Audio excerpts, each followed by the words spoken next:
Terkait beberapa kasus pembunuhan sadis di kota Palembang, kriminolog Palembang Sri Sulastri yang ditemui mengungkapkan, menurutnya rata-rata tersangka pelaku kejahatan diperoleh dari proses belajar dan meniru kejahatan-kejahatan terdahulu.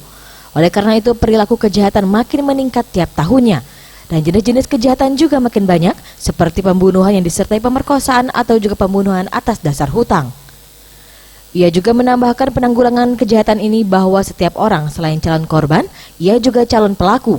Dan bagaimana agar tidak menjadi calon korban maupun calon pelaku, ialah dengan memperbaiki perilaku kehidupan sehari-hari, karena perilaku akan menuntun menjadi korban ataupun pelaku kejahatan tersebut.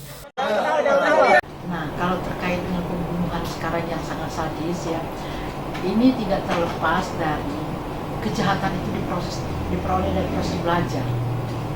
Mereka meniru kejahatan-kejahatan terdahulu. Dan oleh karena itu kualitas itu dari tahun ke tahun meningkat menjadi lebih sadis lagi.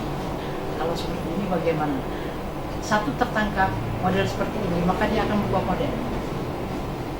Satu tertangkap lagi model seperti ini, dia berubah lagi, dipelajari. Jadi kegagalan yang lampau dibuat lagi yang baru.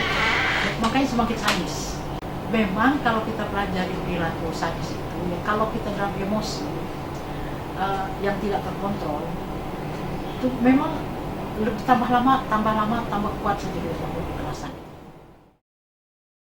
Beli AF Sriwijaya TV.